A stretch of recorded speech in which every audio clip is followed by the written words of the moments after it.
everyone, Sheila here from Life with Pets. So today we're going to start setting up our breeding for profit tank. We were going to do it in a 10 gallon, but we've decided we're going to do it in our 20 gallon long. We're going to completely break the tank down and start from scratch. We're going to clean it all out, brand new substrate, and we're going to be adding in our snails, assassin snails, and also shrimp. And we actually have some pregnant cherry shrimp right now, so that's so exciting for us. So it's going to be a really long day, so let's get started. As always, links will be in the description box below if you want any more information on this project or any items that you see in the tank or that we use. All those details will be in the description box.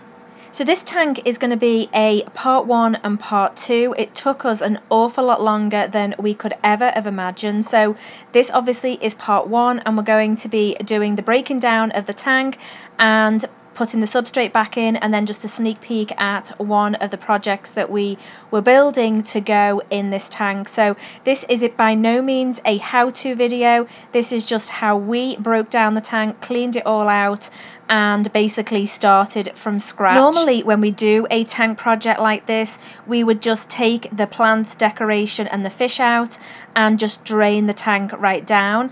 But because there were shrimp in there, we couldn't do that. We had to sort of take everything out very, very carefully to make sure that there were no shrimp on it. We had set up another 10 gallon tank, and so that is where basically everything out of here, that is where it's going. Henry, who was in the small portion of the divided tank, he has gone into a different tank now, and he won't be going back in this tank. As he doesn't swim that much anymore, then I think that this tank will be quite overwhelming for him, and we don't plan on dividing it again. So he's gone into a different tank. As you can see, when we were pulling up the plants, we had some really nice root growth. So it looks like the fluval stratum, even though it's been in this tank for over a year now, still has some really good nutrients in it, because we hadn't added anything else in this tank because we planned on redoing it. As we pull the plants up, we tried to make as little mess as possible because we knew that catching the shrimp was going to be very, very difficult.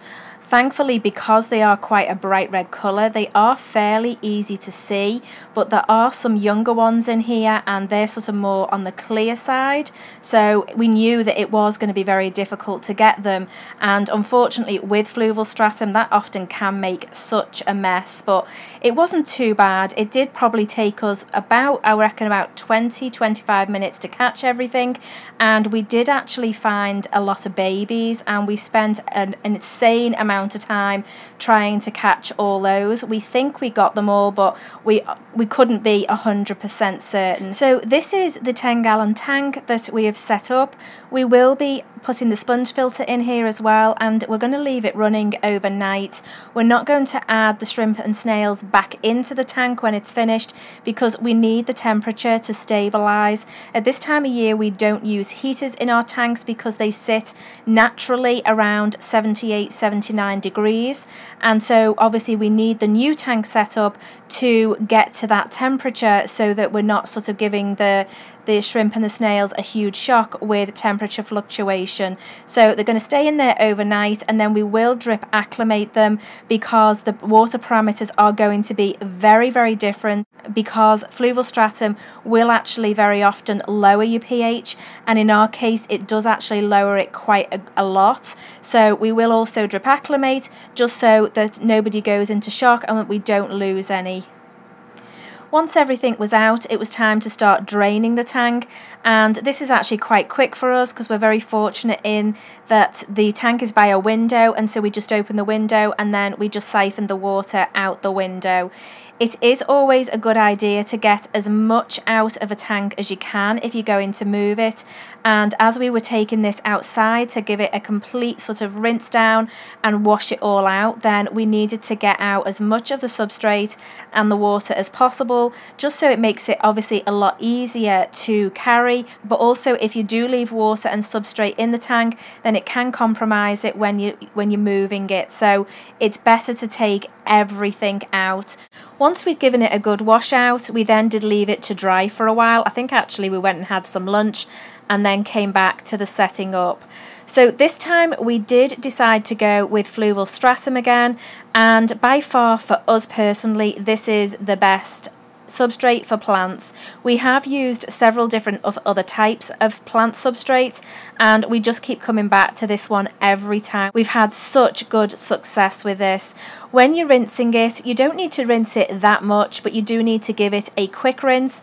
And the thing when doing this is not to have a really heavy stream of water, because it can break it down very quickly. So you just want a slow stream of water and just go over each one. It actually didn't take us that long to do this side of things.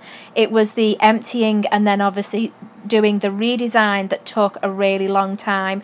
We did use, I think it was an 8.8 pound bag, and we found that that was just about enough for this tank. I think maybe we could have done with a little bit more, but it was certainly enough, and it was all we had, so we didn't really have a choice once we'd started the setup. We did think the 8.8 would be enough, and actually we were going to top it off with gravel, but we decided this time not to. That is what we did last time, and we did have amazing plant growth, but we decided this time that we would just do the fluval stratum. So in this tank we're not having 2 different substrates or even 3 different substrates, we are just having the fluval stratum. So that is the breaking down of the tank. We are going to give you a quick sneak peek of the project that we did start. We did use a lot of the slate that we're well known for, and we used super glue to glue it together to create different structures, and we'll show you all that in the next video. Like with any slate that you're using, or anything for that matter that's going into your aquarium, make sure that you wash it off thoroughly. With these we usually just do it with really hot water, and then we allow them to dry, and then that way the glue will stick really well. This didn't take long to make at all, and we probably left it about 15-20 minutes before we actually put it into the aquarium. However, there was no water in the aquarium, so it was still having drying time because there was just the substrate in there. So I do think that when you're doing something like this, it is better to give it a while. However, you don't have to leave it a long time, because once it has dried, then it is completely aquarium safe.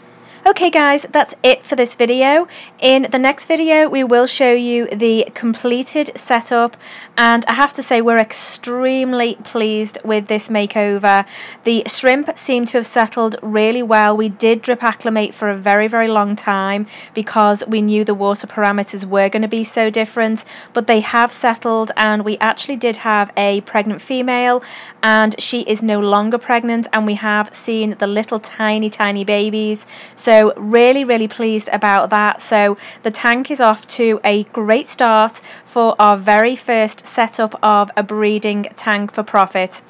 Alright guys, thanks for watching. If you're not subscribed to this channel and would like to see more videos like this, then please do so. If you are subscribed, don't forget to hit that notification bell so that you know when we upload another video. Alright guys, see you in part 2 on Friday.